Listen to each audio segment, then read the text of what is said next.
Hey, I'm Jason Biggs, and you're listening to Beyond the Plate with Cappy.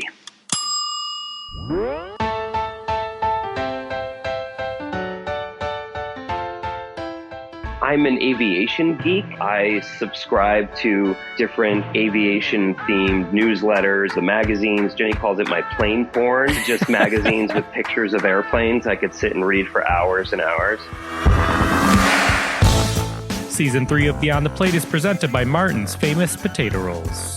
Hey everyone, this is Cappy, and you're listening to Beyond the Plate, a podcast where I sit down with the world's culinary elite to explore their journey with food and their passion for giving back. Every episode, we share inspiring stories of what it means to be in today's hospitality industry. This season, we welcome a group of celebrities that have a connection to the world of food.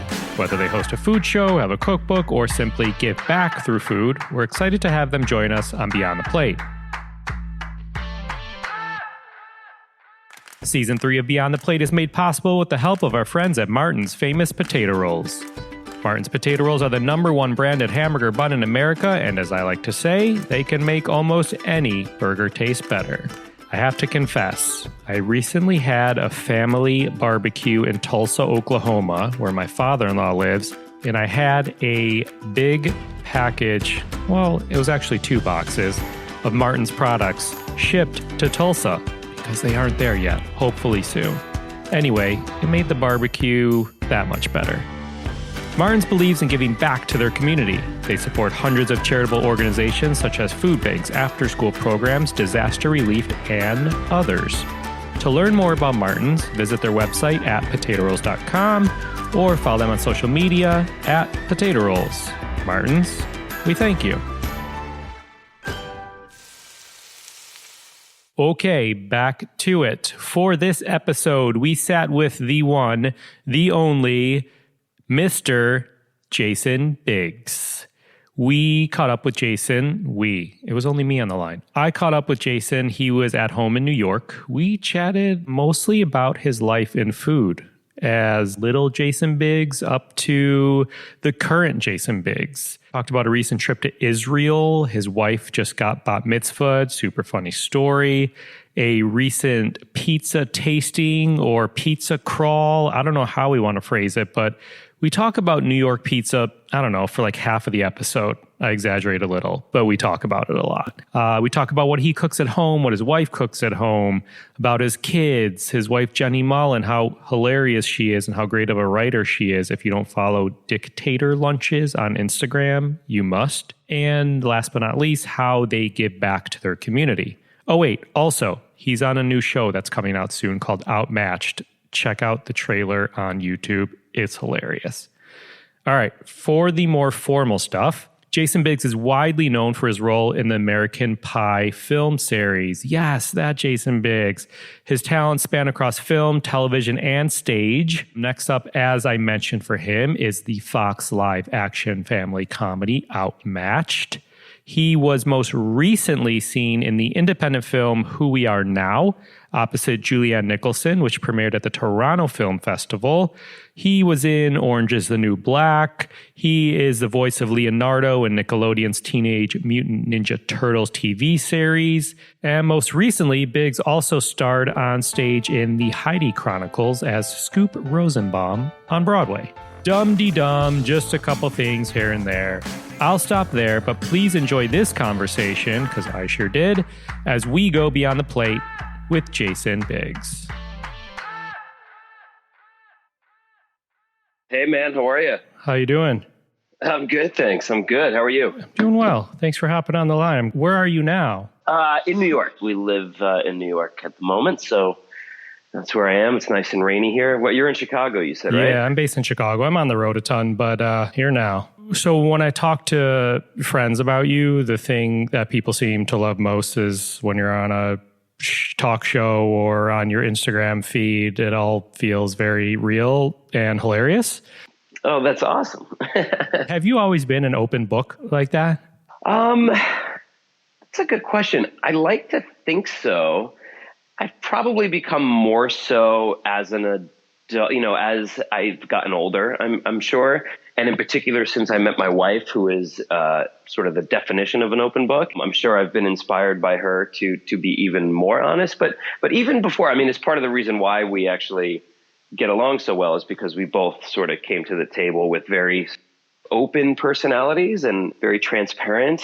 Yeah, I don't know. I think it's a little bit of the American Pie effect, really. Like to sort of come out of the gate and have the first thing that I'm known for be this movie that, in which I do these really sort of crazy things. It's sort of, how do I explain it? It's like, I don't want to say like, oh, I can get away with more. It just means I just think like there's little that can embarrass me.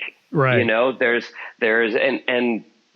I feel like there's not much that makes me uncomfortable. Yeah. Yeah. I mean, listen, I'm super glad you remembered your Instagram password the other day because, there's a picture of your ass, basically. Well, not basically, it was a picture of your ass. There is. There sure is.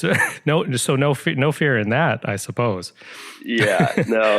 No fear, really. I mean, I've always kind of prided myself on being someone who would do anything for a laugh. And I kind of got cast in the perfect role with American Pie in that sense. And yeah, it's sort of that, but that same sort of no fear, nothing makes me uncomfortable attitude it applies to almost every aspect of my life, I would say. Yeah. So I'd say we sort of know the adult Jason Biggs, but what was Jason Biggs like as a kid? Oh boy. Probably what I remember being confused. I was a kid actor.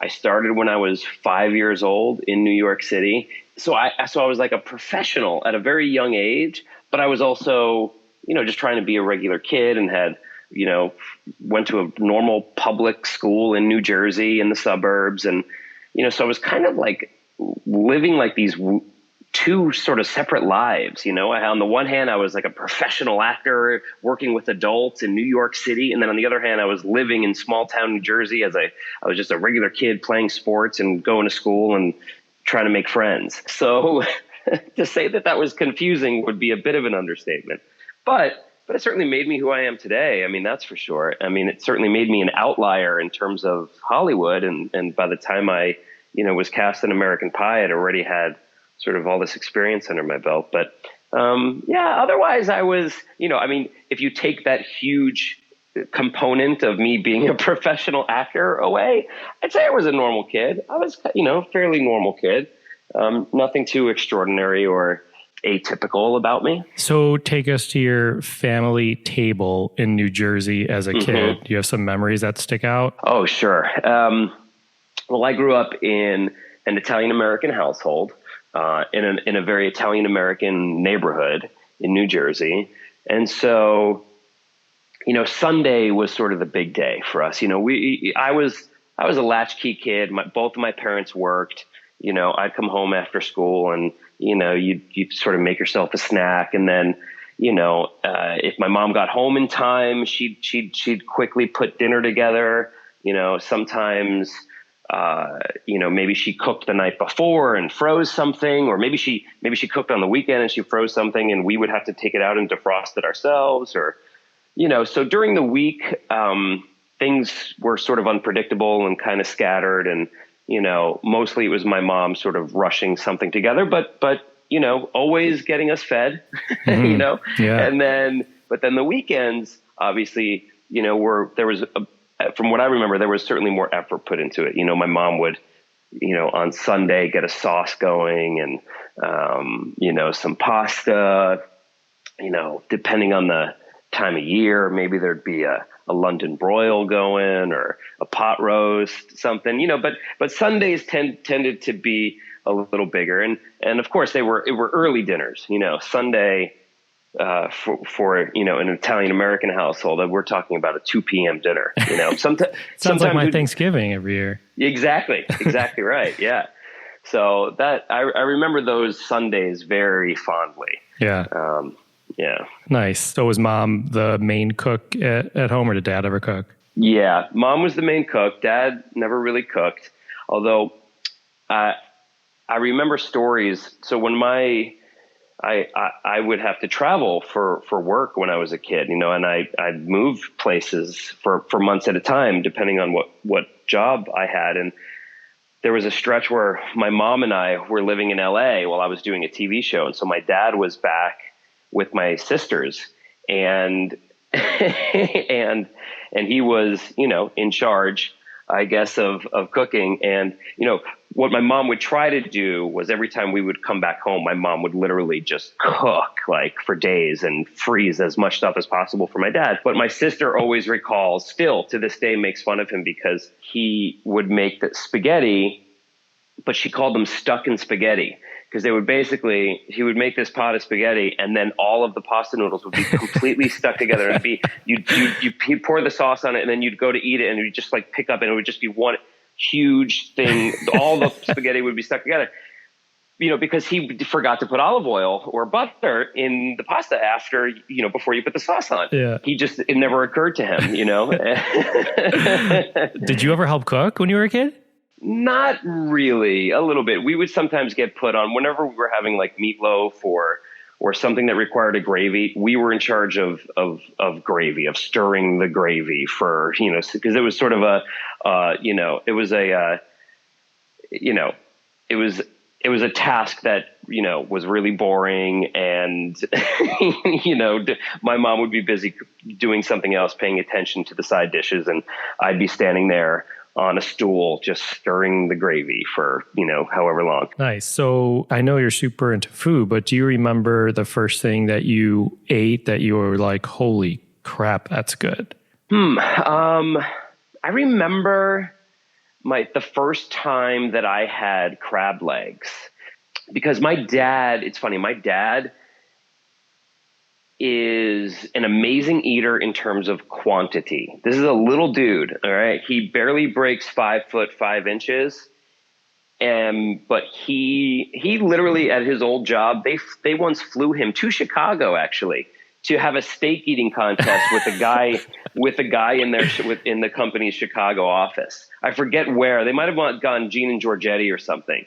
But my little dad went out there and downed a 48 or 64 ounce steak or something insane. But anyway, but he doesn't have a very diverse palate. He's very sort of pasta, pizza, meat, potatoes, right? But he can put it away. Yeah. But my mom was always a little more adventurous and liked fish. And I always kind of followed her lead. And I just remember the first time I had crab legs, and I believe we were down in Ocean City, Maryland. And I just was like, wow, this is terrific. I need more of this in my life. So as a kid, a little bit of exposure and, a few memories like that, where I remember trying something that I hadn't tried before and thinking, wow, this is cool. This is new. There's more than just meat and potatoes out there. But it wasn't really until I moved out on my own and even it was, once I started traveling, travel is an amazing thing because you realize how many different kinds of cuisines are out there. So once I started traveling when I was in my early 20s, that's when the exposure really happened. And I just loved it. I mean, I still will try absolutely anything. That's awesome. Yeah. Very cool. So you mentioned earlier, this jogged my memory. When I was doing some research, I hear that you used to be a killer tennis player, right? I don't know about killer, but but I did play tennis in high school. And yeah. Mm-hmm. Was there like a go-to meal when you would come home, or was that like maybe? Nope. No, not so much a go-to. There was a deli across the street from our high school that, had the typical Jersey deli fare. You could still get a Taylor ham and an egg sandwich there, even at 3 p.m. after school. So I would rock that sometimes, or just a bagel, buttered roll, kind of the standards. And then, after a match, yeah, again, it sort of was one of those things, hey mom, what's for dinner tonight, and she'd be like, I don't know. Let me, I think I have some meat in the fridge. I'll make a meatloaf real quick. It was kind of, Yeah. it was kind of very ad hoc, very fly by the seat of your pants kind of thing. Got it. So wait, so in 2000, I think it was 2002, you were in a Broadway production of The Graduate with Alicia Silverstone. Correct. And she was recently a guest on the podcast and Oh, wow. she spoke extremely passionately, as I'm sure you're aware, about a vegan lifestyle. Yep. Do you think you could ever be vegan? No, I guess is the short answer. No, I mean, look, I certainly appreciate it, respect it, understand why it works for some people. I mean, look, I am an animal lover, and I do believe that, especially in America, the food industry has gotten completely out of control, and it's horrible, particularly the poultry, beef, dairy industries. I mean, it's really horrible. Yeah. So in terms of, from an animal rights perspective, I totally get it. I totally get it. That being said, I believe for me, there's a happy, sort of middle ground, which is I want to continue to eat meat, but I want to try to eat meat that, is like responsibly raised. Yeah, exactly. And so, the good news is we live in a time where that is obviously a thing, right? It's very sort of easy now. It used to just be, New York, LA, but, now for the most part, people are catching on. People want to know that their food was humanely raised and treated. And so it's easier to get that sort of stuff. Obviously you pay for it, but it's possible. So that's the way I try to live my life. But yeah, so I don't think I can. I mean, there's a world in which, I don't live in New York and I hunt for my own food. I mean, there is something about that I appreciate so much. I've hunted before and I've eaten the meat that I've harvested, and there is honestly nothing more satisfying on so many levels. And to me, that's the ultimate sort of sustainable diet. It's really interesting you say that, because I wonder if it's like a feeling you get when you do that, because you just reminded me, I went to culinary school in New York and I had this one chef, and I mean, this is pretty intense, but I had this one chef instructor that if someone didn't want to watch like an animal being like broken down, like butchering, or wouldn't try a food, he always said, if you wouldn't kill it, don't eat it. You're right. And I was like, whoa, damn. I think that is, but I totally get that. I totally buy into that philosophy and understand why he would pose that question.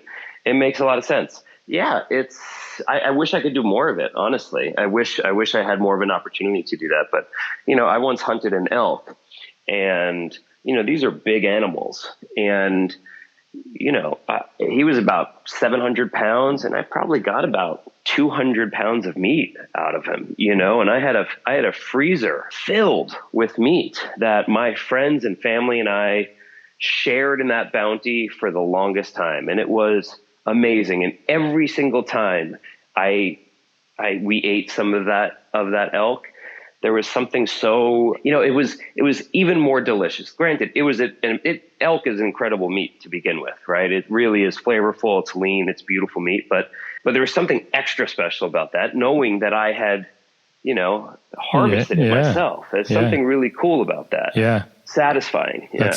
That's super neat. Moving like later ahead in life, you briefly mentioned your wife and how she got you to be more of an open book. One of the other things my friends love about you is your wife. So Jenny, you guys have such a great relationship. What is the secret? The Bachelor cannot be an answer. What is the secret to your success? That's very funny. We just really have fun together. I mean, I think, I married my best friend. I mean, she's hilarious. I think she's funnier than anyone I know. I don't know if she would say the same about me. She only because her ego couldn't handle it, but I know she thinks it. I know that she thinks it. Yeah. I know she thinks it. That's so funny. And we just really get along. And I will say this, in keeping with my open book policy, we've been in couples therapy since before we were even married. So for us, there's really something about just bringing everything to the table, being honest about your feelings, and learning how to communicate them. It's all about communication. I mean, if you're going to, I've had past relationships, and I see friends of mine with the kinds of relationships where they don't talk about how they're feeling. They end up, swallowing their feelings, and it leads to just horrible resentment.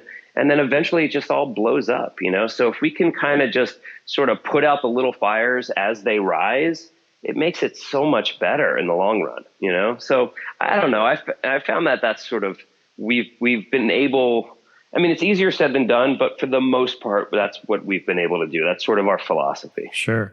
And wait, so she was recently bat mitzvahed? Yeah. So was this in Israel? This was in Israel?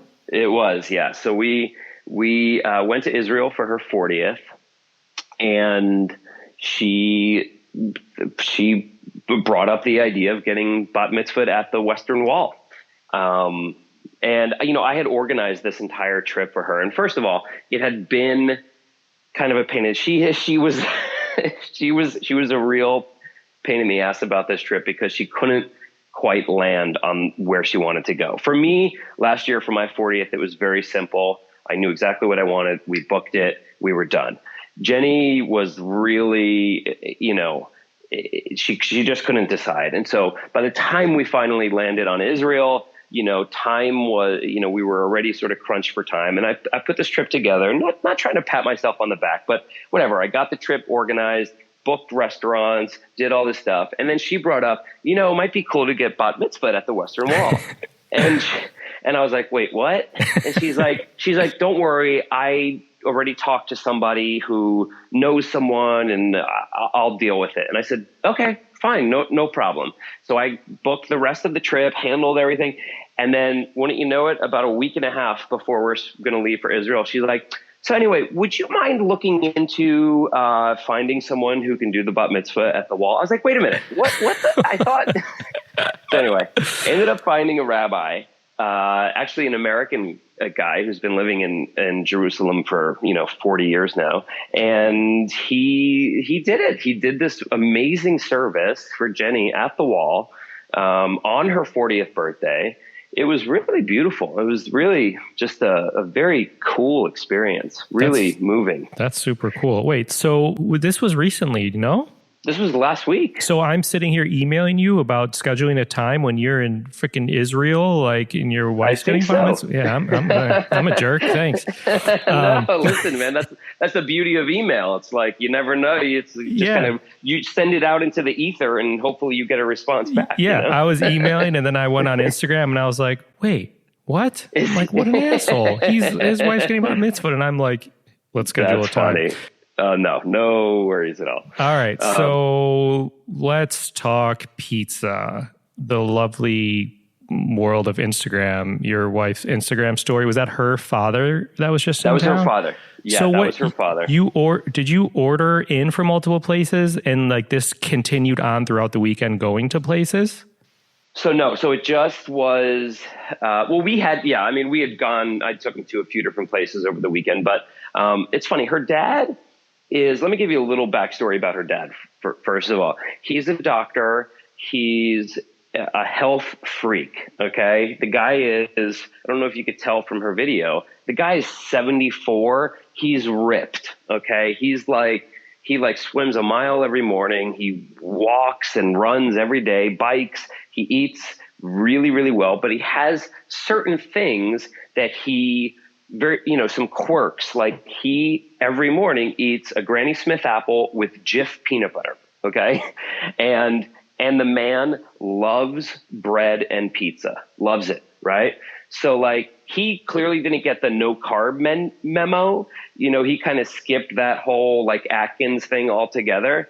dude is not shy about eating his carbs, but it doesn't matter because you look at him, he's just like in the best shape ever. So he loves pizza. So of course, whenever he comes to New York, when he would visit us in LA, our last house that we had in Los Angeles, I built a wood burning oven. So I would make my own pizzas. And of course, he was in heaven. Every time he would come over, I would make all these different pizzas for him, and he loved it. He's still my biggest fan when it comes to my cooking. I have to say, I love him. He loves my cooking. He loves my pasta too. So I made on Thursday night when he was here, I made a homemade sauce for him and made some chicken and the whole thing. And he's just the best. He's the biggest fan of my cooking. I love it. It's so good for my ego. It makes me feel like a real chef, even though I'm the furthest thing from it. But on Friday or Saturday, was it? Saturday, he's like, I'd really like some pizza tonight. I said, you got it, Doc. And at first I was just going to kind of throw out some options, talk to Jenny, kind of figure out which place we should order from. And then I was like, wait a minute. Why do we have to decide? We don't. Why don't we order from a few different places? Yeah. And so we ordered, I think in the end, 4 different places. And, we just went with the plain, pie from each place, nothing fancy. And we just had a fun taste test. And our results were almost identical. In the end, we differed on our numbers, number 1 and 2. We had them switched. I like this one place a little bit better than the other, and he was the opposite. But wait, can you share where you ordered from? Yeah, of course. So we ordered from Bleecker Street Pizza. We ordered from Joe's Pizza, the original Joe's. We ordered from Village Pizza, which is this little hole in the wall on 8th Avenue and just below 14th Street. I don't think I've had that. Yeah, it's on like the west side of the street. And it's you'd walk right past it. It's just one of those slice joints that, but it's one of my favorites. Certainly one of my favorites downtown. And then the last place, I decided to sort of switch things up and give him go with a grandma pie. So I ordered from Prince Street Pizza. I ordered their square pizza. Yeah, just to sort of give, throw a little curveball in there, So Bleecker Street was the first one to come. It got to us within 20 minutes. Okay. And of course we had he's like, I'll wait for the other pies to get here. I said, no. We have to eat it while it's hot. We're not going to do that. I was trying to time them all out to come at the same time, but that didn't work out. So I was like, whatever, have a slice. So right out of the gate, he was like, oh man, this is fantastic. This is going to be tough to beat. And so for him from there, it was all, it was just, the bar was set really high, and there was ultimately no one that ended up usurping Bleecker Street for him. He was Bleecker Street number 1. Wait, where does he live? He lives in Phoenix. He's in Phoenix, home, of course, of Pizzeria Bianco, Chris Bianco's place, which is fantastic. And, I love that pizza as well. But, I wanted to do, and that was the other thing, on Saturday night when we made this decision from where to order, I intentionally left out Neapolitan, right? I figured I just wanted to go New York style pizza, and because, that opens up a whole nother world, right? So we just stuck with New York pizza. So for me, Village ended up being number 1.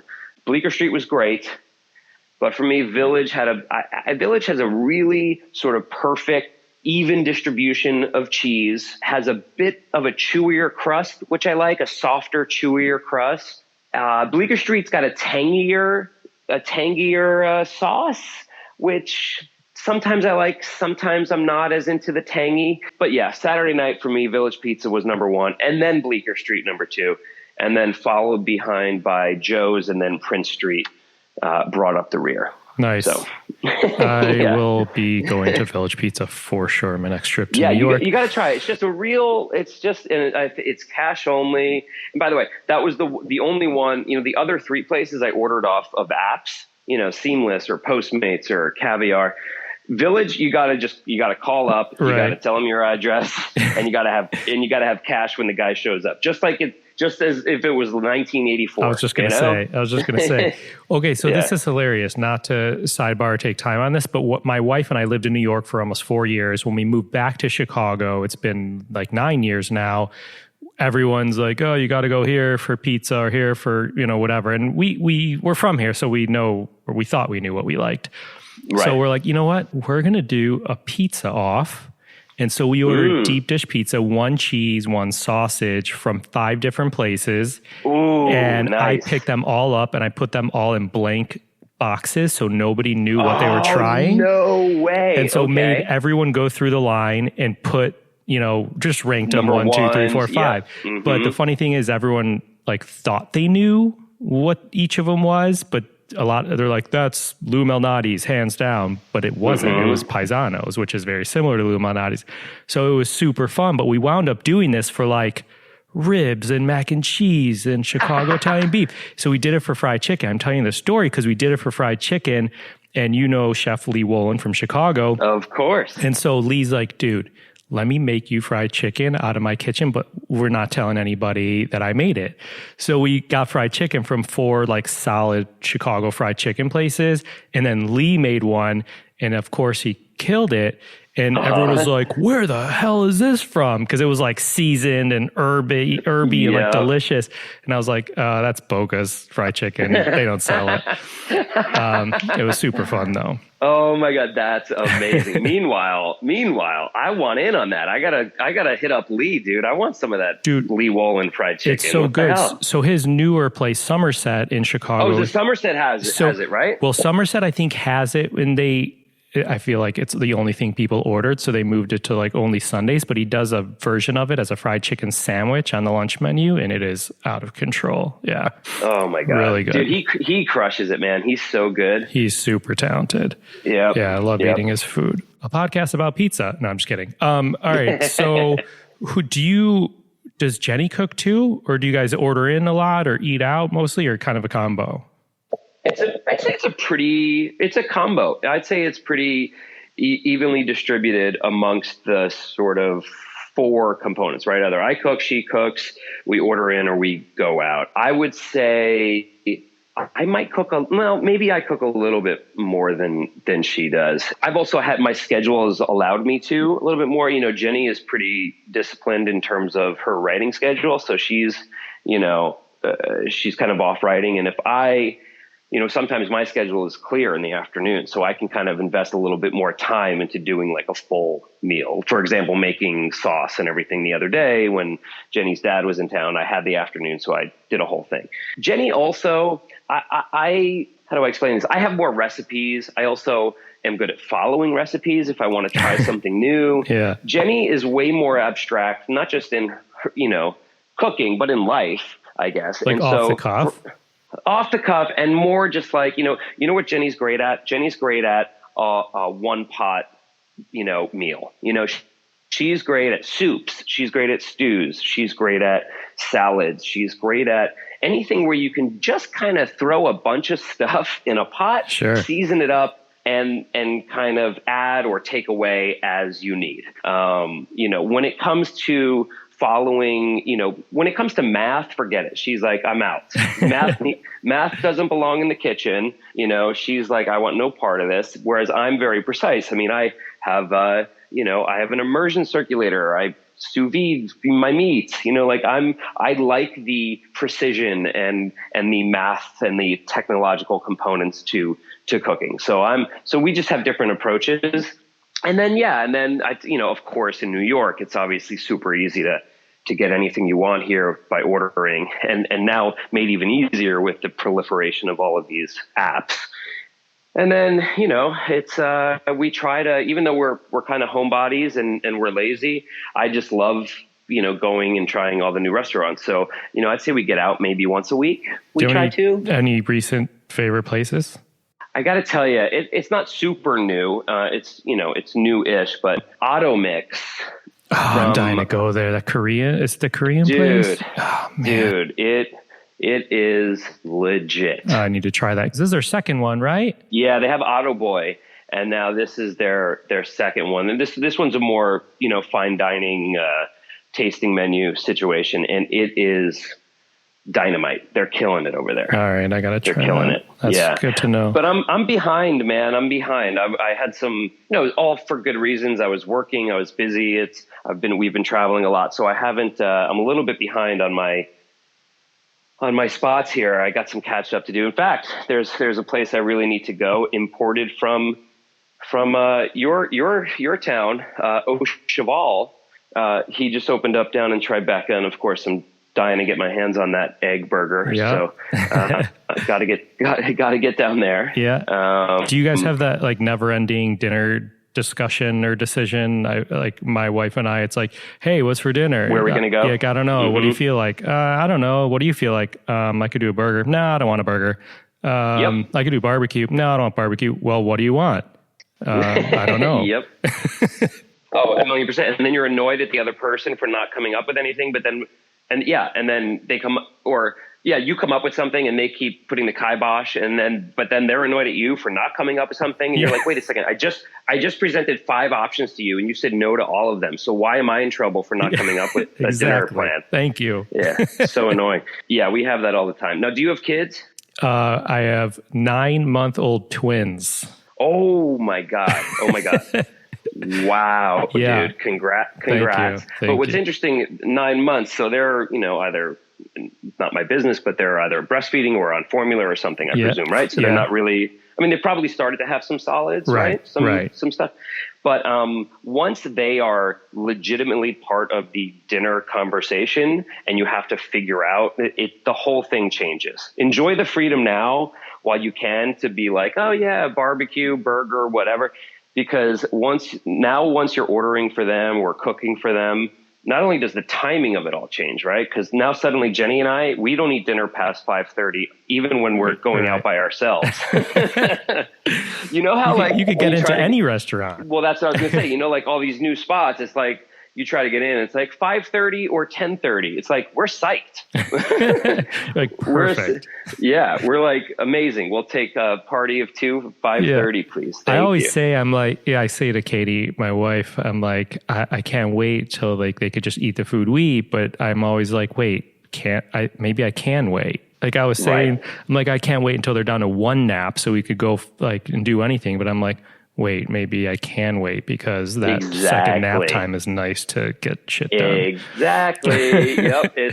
It's so true, man. It's all, there's always the opposite side to everything. So even when you're like, oh, it'll be so nice when they're potty trained and you don't have to change their diapers anymore. And then all of a sudden you find yourself like having to take the kid to the bathroom in the middle of the restaurant or the middle of a movie. And you're like, God, I wish you were still in diapers. This would be so much easier. Yeah. Oh, God, we just traveled with them for the first time 2 weeks ago, visit my father-in-law in Tulsa. And it was like a small, like 2-2 plane. Oh, yeah. And as soon as they shut they're like, oh, boarding door close. And then Leo, our little boy, of course, like takes a crap. I'm like, nuts. Jesus, Leo.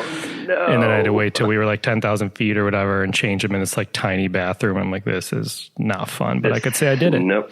Yeah, exactly. Yeah, check it off the list. Do you remember the first thing you cooked for Jenny or first thing she cooked for you?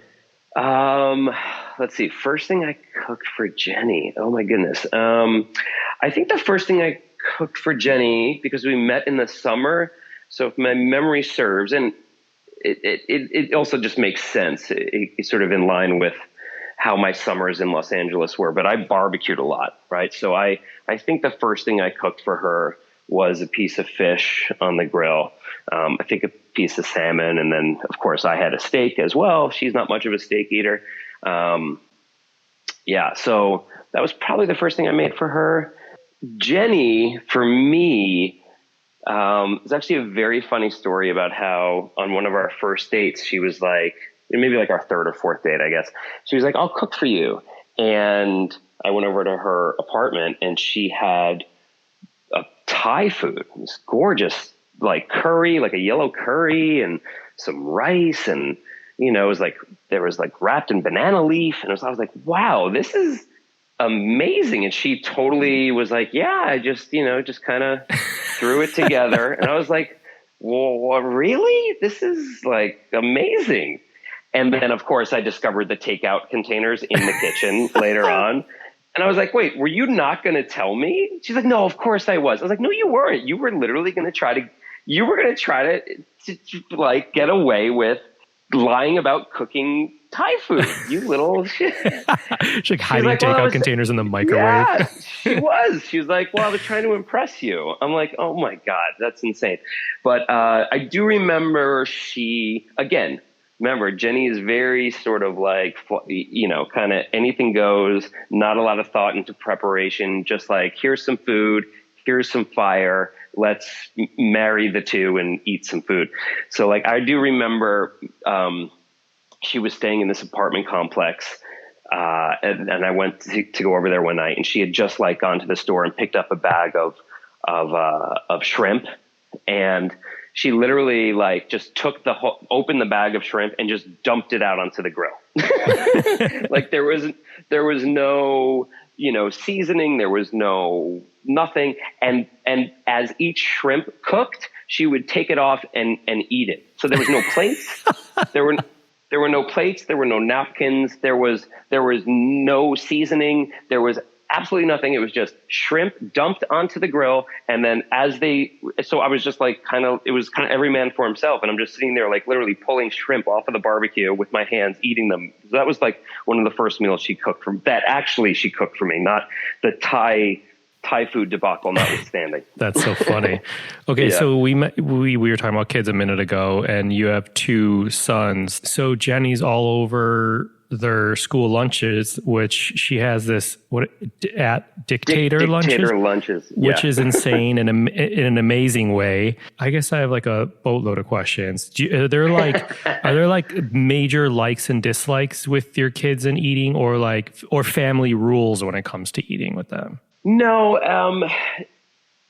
I have to say, so far, they've both been really good about trying anything.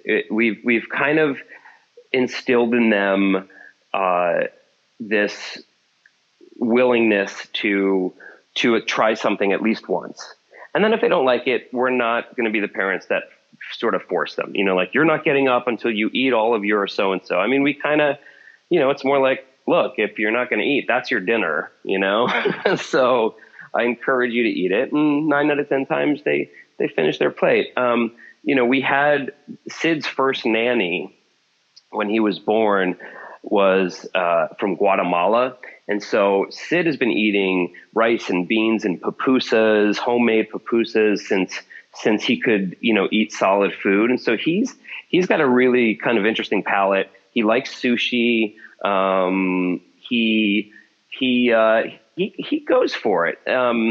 But he's also just now at like 5.5 years old, starting to discover like things that he doesn't like. Like he's kind of like, I really don't like that and don't want to eat that again, and I'm hoping that'll change again as he gets older. I mean, I remember I hated mushrooms when I was a kid. Couldn't stand when my mom would cook them, the smell in the house of mushrooms. And now it's one of my favorite foods.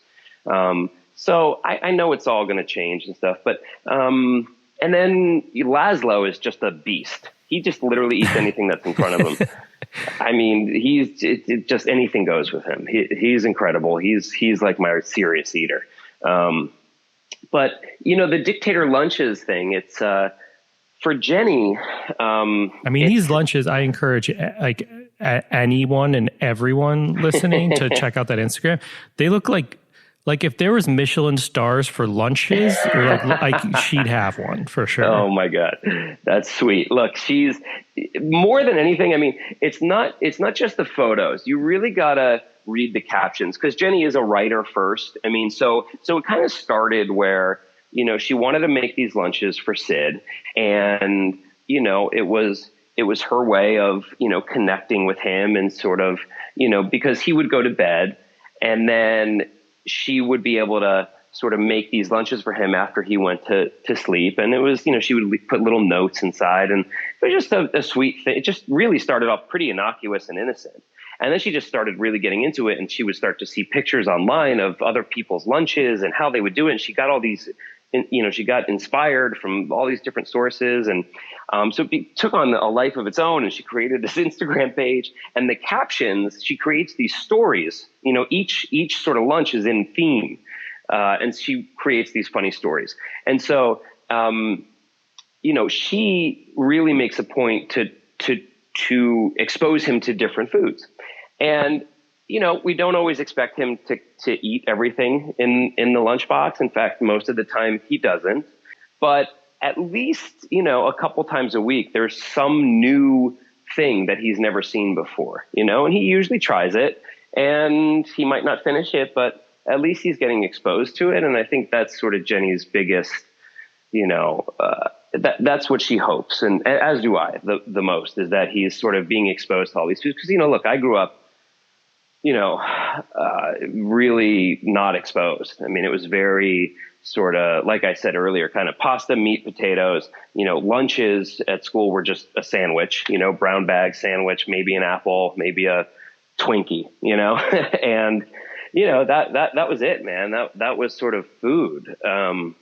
So, the fact that we can, expose him to some of these other things is I think a real, it's a real luxury. It's a real cool thing. So it's great. I'm reading a super cool book. I had Neil Patrick Harris and his husband David Burka were on this season of the podcast too, and they had mentioned this book they read called Hungry Monkey, and it's a food writer from Seattle that wrote about his journey feeding his daughter.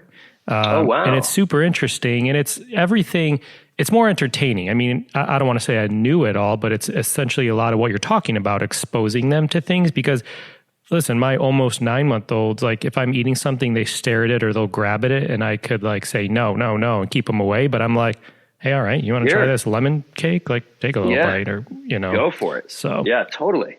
That's super cool. So, all right, switching gears super briefly, you have this new show coming out, I believe. The premise of the new show, Outmatched, is pretty brilliant. Can you tell us about that? Sure. Yeah. Thanks, man. It's called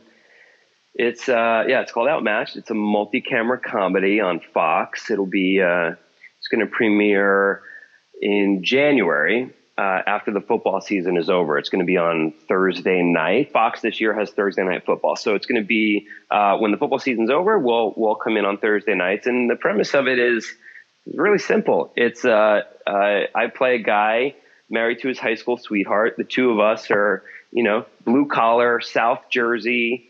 Not super smart, not dumb, just kind of real average. And we just happen to have 3 kids who are certified geniuses, just off the charts, ridiculously smart.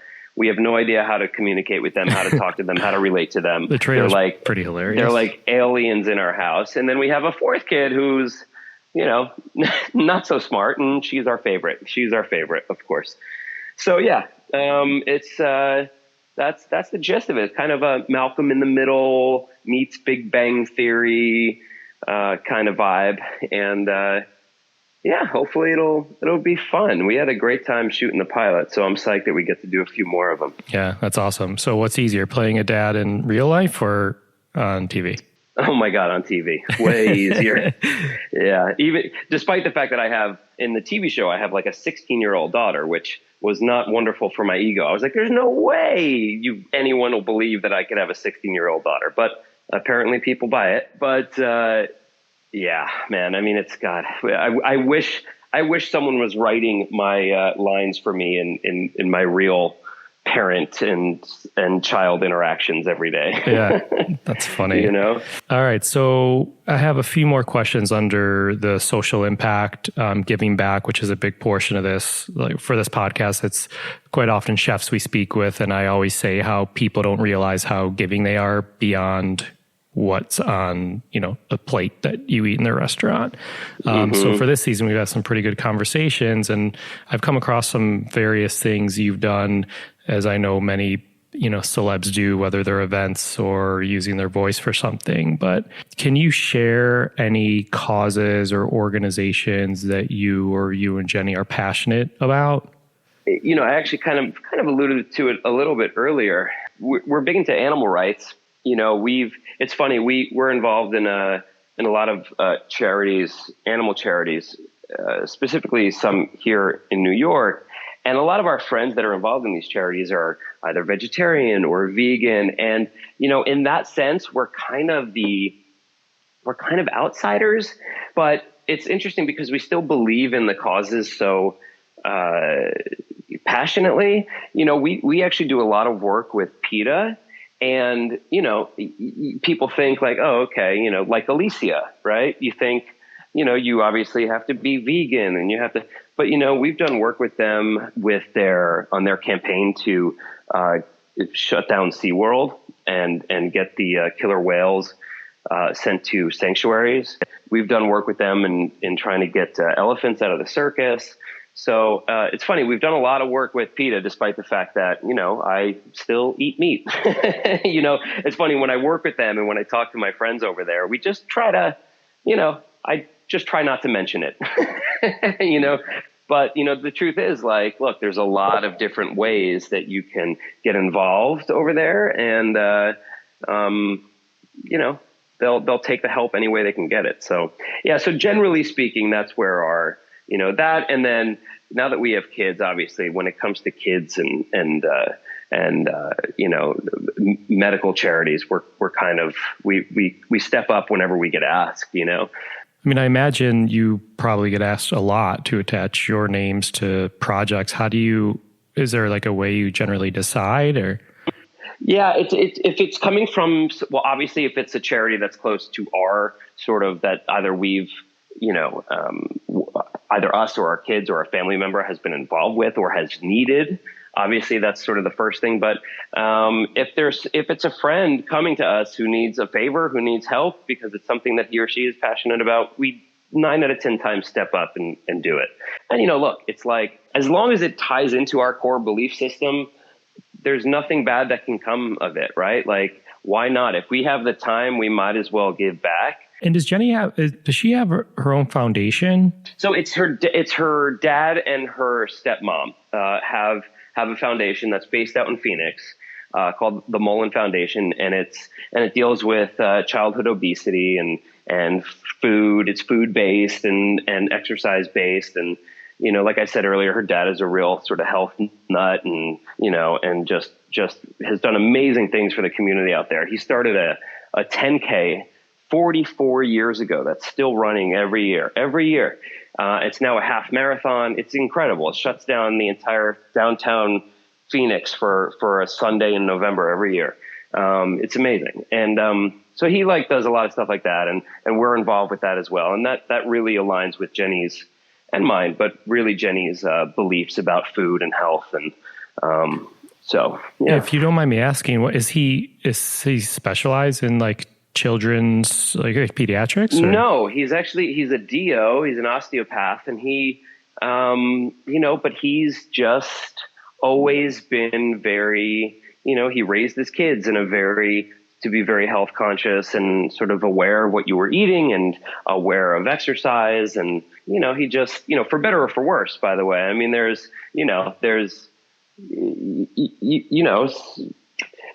some might say if you pay too much attention to that stuff, I mean, there's arguments to be made for everything. But at the end of the day, I happen to fall on the side of, look, pay attention to what you eat and try to exercise. Right. So,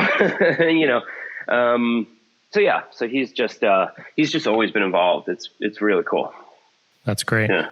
And last question about this. Do you remember the first time or a moment that inspired you to give back, or that you gave back that you remember? That's a really good question. I don't actually remember. I just remember after the first American Pie movie came out, there were a lot of people. Suddenly I was exposed to all these different events and charities and all this different stuff. And it sort of, before that, it never had crossed my mind. You kind of just, you kind of grow up and you, at least where I grew up, kind of live in a bubble, and, there's so much world out there, and there's people who are in such different situations than you. And so the moment where it sort of really occurred to me that, I have something that I could give back, but because of this sort of fame that I have now, I can actually bring attention to some causes and actually help some people and bring a smile to some people's faces. So that sort of happened after the first American Pie. I started to get invited to these things. And at first I was like, what? You don't want me. But then it occurred to me like, oh, actually, there is some value and I can actually help. And it was very humbling, very humbling. That's great. Yeah. That's very cool. All right. Quick speed round. What did you have for dinner last night? Last night, oh my gosh, what did I have for dinner last night?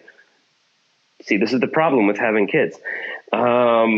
Last night, what did we have? Leftovers? Oh no, last night we Jenny's still riding high from our trip to Israel. So we ordered some falafel and hummus and some Israeli food from a place over in Soho. But it was also, it was a supplement to some leftover for the pizza that we had the other day. And some chicken as well that the boys had left over from the other night. Awesome. Yeah. Name a smell in the kitchen that you love. Oh my gosh. Roasted, a whole roasted chicken, garlic chicken. Name a smell in the kitchen you hate. Burnt ocean trout. What makes you happy in the kitchen? What makes me happy?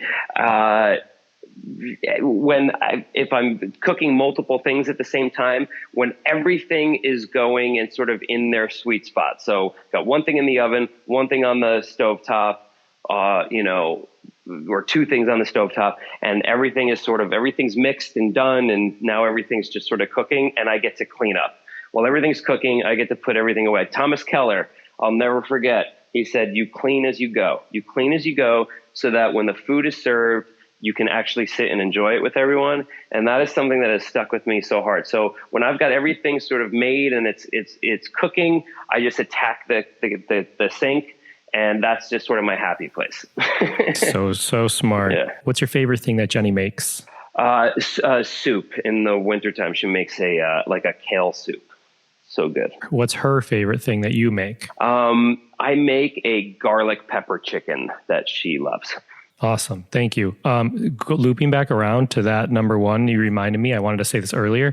If you guys haven't been, there is an Israeli restaurant in Philadelphia called Zahav. Zahav, yeah, Solomon. So good. Yes. He was early season 1 on this episode, but such a good dude. Is he? Yeah, and super talented. He's actually he's got a few places, but he's opening another, I feel like it's like an Israeli cafe soon, like within the next few months in Philly also. In Philly, yeah. Yeah. He's good, man. Yeah, he's good. I need to get down to Philly and do Zahav. There's a few spots in Philly. Yeah, I also want to do Vetri. I need to do. It's been a while, man. I got to get myself down there. Yeah, for sure. So a couple questions in closing. Given that you're an open book, what should people know about Jason Biggs that they may not? Oh, gosh.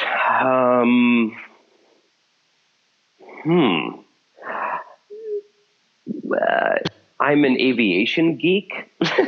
Yeah, interesting. I'm an av geek, as we call ourselves. I subscribe to different aviation themed newsletters, emails. Jenny calls it, I used to have the magazines. Jenny calls it my plane porn. Literally just magazines with pictures of airplanes. I could sit and read for hours and hours. That's so funny. Yeah, I could identify any airplane in the sky, any airline. Really? Yeah, I'm obsessed. Wow. I love it. Very cool. Random. I love it though. I feel like when I was a kid, I loved airplanes, and I don't know if I would consider myself an aviation geek, although I'm so I travel a lot, and still every time I take off, I'm like, how the hell is this happening? How are we lifting off? Yeah, totally. Yeah. And I have these apps on my phone that like a flight attendant would be like, oh, we use this weather app because it shows us where turbulence is. And I'm like, so people are like, what are those apps you have? I'm like, flight attendant told me about it. Yeah. Anyway, so one final terrible question that my producer is making me do. Last time you ate pie and your favorite kind of pie? Let's see. The last time, let me think, was it Thanksgiving? I mean, it might have been Thanksgiving, unless actually I had, like in early spring, I had a chicken pot pie. I ordered it somewhere. So I had a savory. But in terms of sweet, the last time I had a pie was, actually, for my birthday, just 3 weeks ago, I was having a conversation with someone about how much I love pecan pie. And she sent me a pecan pie from the Dutch, Andrew Carmelini's place in Soho. That was phenomenal. So my favorite, I think my favorite would be pecan. I also am a big pumpkin fan. Big pumpkin fan. Yeah. Yeah, same here. I could literally especially with a little Cool Whip on top, I could destroy a whole pie in one sitting. All right, dude. Thank you so much for taking this time to chat. I really appreciate it. It was, man. Lee's had great things to say about you. And awesome. Thanks, Cap. I appreciate that, man. And listen, give my best to Lee. That's a good dude right there. I will, for sure. And thanks for I'm glad he hooked us up. And I'm sure we'll cross paths again soon. Hopefully we'll be able to break bread one day. Maybe some of Lee's fried chicken. Yeah, sounds good. Awesome. Quote about giving back: as long as it ties into our core belief system, there's nothing bad that can come of it. Thanks again to Jason Biggs. Find him on Instagram at BiggsJason. Join us next week when Beyond the Plate presents Just the Plate, a short segment where our guests describe a dish or a recipe that is meaningful to them.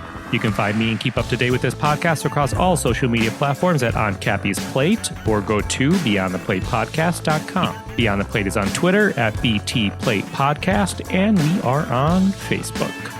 This episode was produced by myself, along with Ian Cohen, Joel Yeaton, and Chant Petrosian. Big thanks to Andrew Glatt. Our music was composed by Goldford. Find him at iGoldford. As always, a special shout out to my wife, Katie. Thank you. Please rate, review, and or subscribe to this podcast on your listening site of choice. Thank you for listening to Beyond the Plate. I'm Cappy, and remember, there are never too many cooks in the kitchen.